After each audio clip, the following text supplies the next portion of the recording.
सियावर रामचंद्र जी की जय। पवन सुत हनुमान जी की जय। श्री रामचरितमानस लंका कांड।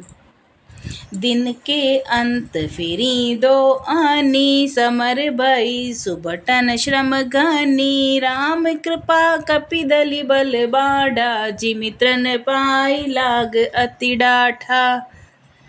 दिन का अंत होने पर दोनों सेनाएं लौट पड़ी। आज के युद्ध में योद्धाओं को बड़ी थकावट हुई, परंतु श्री राम जी की कृपा से वानर सेना का बल उसी प्रकार बढ़ गया जैसे घास पाकर अग्नि बहुत तेज बढ़ जाती है। जही निशिचर दिनु अरुराती, निज मुख कहें सुकृत जही भांति। बहु बिलाप दस कंधर करहीं, बंधु शीस पुनि पुनि उर धरहीं। उधर राक्षस दिन रात इस प्रकार घटते जा रहे हैं जिस प्रकार अपने ही मुख से कहने पर पुण्य घट जाते हैं। रावण बहुत विलाप कर रहा है, बार बार भाई कुंभकर्ण का सिर कलेजे से लगाता है।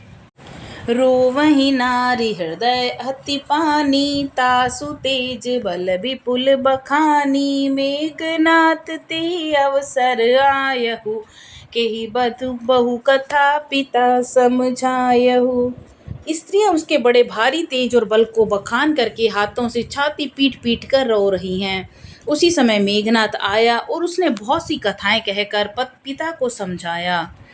देखहु काली मोरी मनुसाही, अबहि बहुत का करो बड़ाई। इष्ट देव से बल रथ पायहूँ, सो बल तात न तो ही दिखायहूँ। मेघनाथ कहता है कि कल वो मेरा पुरुषार्थ देखिएगा। अभी बहुत बड़ाई क्या करूं हे तात। मैंने अपने इष्ट देव से जो बल और रथ पाया था, वह बल और रथ अब तक आपको नहीं दिखलाया था। एहि विधि जल पथ बयहु बिहाना, चहु दुआर लागे कपि नाना। इत कपि भालु कालु सम बीरा, उत रजनी चर अति रणधीरा। इस प्रकार डींग मारते हुए सवेरा हो गया। लंका के चारों दरवाजों पर बहुत सी वानर आ डटे। इधर काल के समान वीर वानर भालू हैं और उधर अत्यंत रणधीर राक्षस। लरहि सुबड निज निच जय हेतु, बरनि न जाई समर खग केतु। दोनों ओर के योद्धा अपनी अपनी जय के लिए लड़ रहे हैं। हे गरुड़, उनके युद्ध का वर्णन नहीं किया जा सकता। दोहा। मेघनाथ मायामय, रथ चढ़ी गयउ आकाश। गरजउ अट्ठास करी भई, कपि कट कहीं तर त्रास। मेघनाथ उसी पूर्वोक्त मायामथ रथ पर चढ़कर आकाश में चला गया और अट्ठास करके गरजा, जिसे वानरों की सेना में भय छा गया।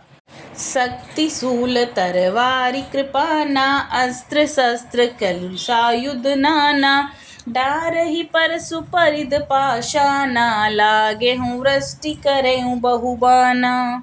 वह शक्ति, शूल, तलवार, कृपाण आदि अस्त्र शस्त्र और वज्र आदि बहुत से आयुध चलाने तथा फर्श से परिघ पत्थर आदि डालने और बहुत से बाणों की वर्ष्टि करने लगा। दस दिसि रहे बान नभ छाई, माने हूँ मघा मेघ झरि लाई। धरु धरु मार सुनई धुनि काना, जो मारई तेई को न जाना।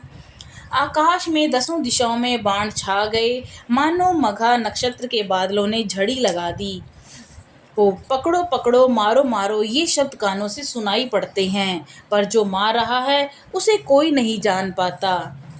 गही गिरि तरु आकाश कपि धावहीं, देखहि तेहि न दुखित फिर आवहीं। अवघट घाट बाट गिरि कंदर, माया बल किन्हि सर पंजर।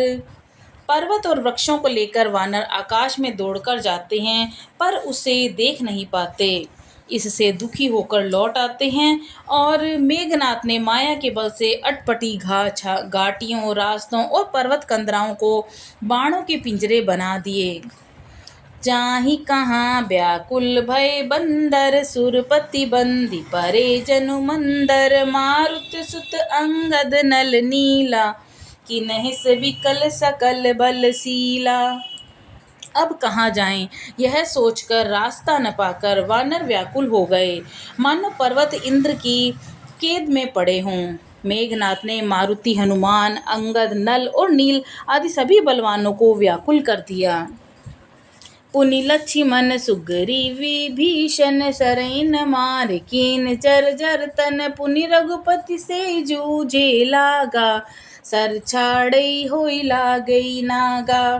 फिर उसने लक्ष्मण जी, सुग्रीव और भीषण को बाणों से मारकर उनके शरीर को छलनी कर दिया और फिर वह श्री रघुनाथ जी से लड़ने लगा। वह जो बाण छोड़ता वे सांख होकर लगते। ब्याल पास भय भय खरारी स्वबस अनंत एक बिकारी नटैव कपट चरित कर नाना सदा स्वतंत्र एक भगवाना। जो स्वतंत्र, अनंत, एक अखंड और निर्विकार हैं, वे खर के शत्रु श्री राम जी लीला से नागपाश के वश में हो गए।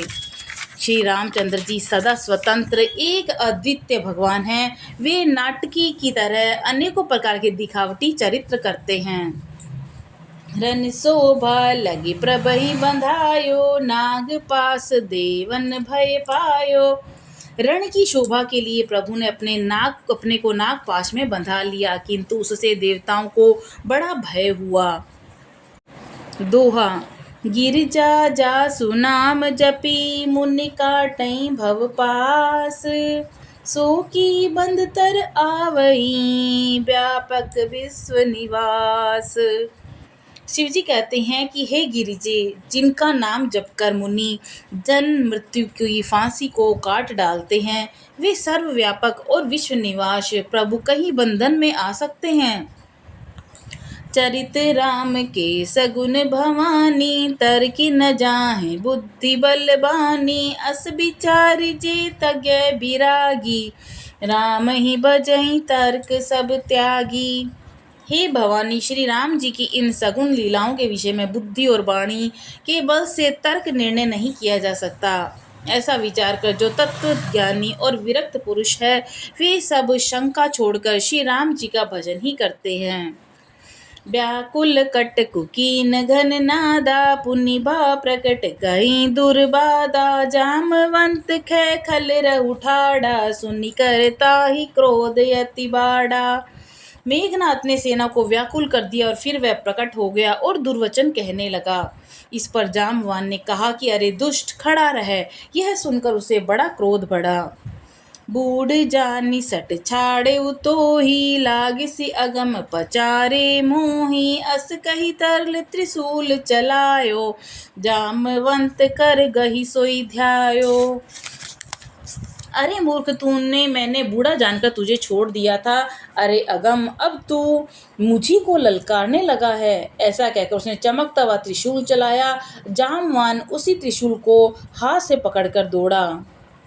मारिसी मेघनाथ के छाती परा भूमि दुर्मित सुरघाती पुनि रिसान गई चरण फिरायो मही पछार निज बल दिख आयो। और उसे मेघनाथ की छाती पर दे मारा। वह देवताओं का शत्रु चक्कर खाकर पृथ्वी पर गिर पड़ा। जामवान ने फिर क्रोध में भरकर पैर पकड़कर उसको घुमाया और पृथ्वी पर पटककर उसे अपना बल दिखलाया। बर प्रसाद सो मरई न पारा अब गही पद लंका पर डारा इहाँ देव ऋषि गरुड़ पठायो राम समीप सपति सो आयो। किंतु वरदान के प्रताप से वह मारे नहीं मरता। तब जामवान ने उसका पैर पकड़कर उसे लंका पर फेंक दिया।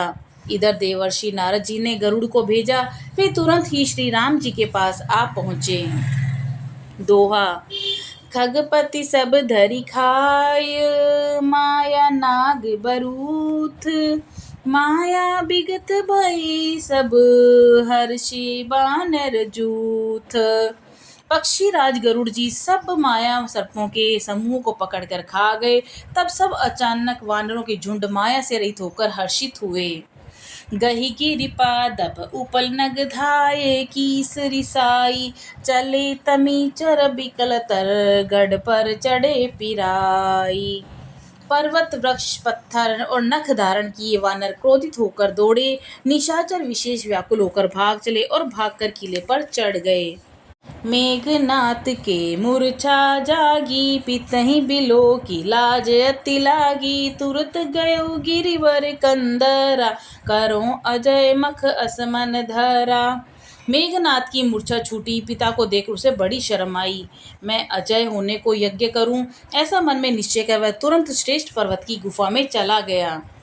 यहाँ विभीषण मंत्र विचारा, सुनऊ नाथ बल अतुल उदारा। मेघनाथ मख करई अपावन, खल मायावी देव सतावन। यहाँ विभीषण ने ये सलाह विचारी और श्री राम जी से कहा कि हे अतुलनीय बलवान उदार प्रभु, देवताओं को सताने वाले दुष्ट मायावी मेघनाथ अपवित्र यज्ञ कर रहा है। जो प्रभु सिद्ध होई सो पाई, नाथ बेगी पुनि जीते न जाई। सुनि रघुपति अतिसिय सुख माना, बोले अंगदादि कपिनाना। हे प्रभु, ये यज्ञ सिद्ध हो पाएगा तो हे नाथ, फिर मेघनाथ जल्दी जीता न जा सकेगा। यह सुनकर श्री रघुनाथ जी ने बहुत सुख माना और अंगद आदि बहुत से वानरों को बुलाया और कहा, लक्ष्मण संग जाहु सब भाई, करऊं विध्वंस यज्ञ कर जाई। तुरत लक्ष्मण मारहु रन ओहि, देखि सबय सुख सुर दुख अति मोहि। हे भाइयों, सब लोग लक्ष्मण के पास जाओ और जाकर यज्ञ को विध्वंस करो। हे लक्ष्मण, संग्राम में तुम इसे मारना और देवताओं को भयभीत देकर मुझे बड़ा दुख हुआ। मारे हूँ तेहि बल विदुपा बुद्धि उपाई, जेहि छिज निश्चर सुनो भाई। जामवंत सुग्रीव भीषण, सेन समेत रहूं तीनों जन। हे भाई सुनो, उसको ऐसे बल और बुद्धि के उपाय से मारना जिससे निशाचर का नाश हो। हे जामवान सुग्रीव और विभीषण, तुम तीनों जने सेना समेत साथ रहना। जब रघुबीर दीने अनुशासन, कटि निषंग कसी साज सरासन। प्रभु प्रताप और धरि रणधीरा, बोले घन इव गीर गंभीरा। इस प्रकार जब श्री रघुवीर जी ने आज्ञा दी, तब कमर में तरकस कसकर और धनुष सजाकर रणधीर श्री लक्ष्मण जी प्रभु के प्रताप को हृदय में धारण करके मेघ के समान गंभीर वाणी बोले, जोते ही आज बंदे बिनु आवो, तो रघुपति सेवक न कहाओ। जो सत शंकर करई सहाई, तद्यपि हत्यूं रघुबीर दुहाई। यदि मैं आज उसे बिना मारे आऊं तो श्री रघुनाथ जी का सेवक न कहलाऊं। यदि सैकड़ों शंकर भी उसकी सहायता करें तो भी मैं श्री रघुवीर जी की दुहाई है, आज मैं उसे मार ही डालूंगा। रघुपति चरण नाई, सिरु चलऊ तुरंत अनंत। अंगद नील मयंद नल, संग सुबट हनुमंत। श्री रघुनाथ जी के चरणों में सिर नवाकर शेषावतार श्री लक्ष्मण जी तुरंत चले। उनके साथ अंगद, नील, मयंद, नल और हनुमान जी आदि उत्तम योद्धा थे। बोलो सियावर रामचंद्र जी की जय। पवन सुत हनुमान जी की जय।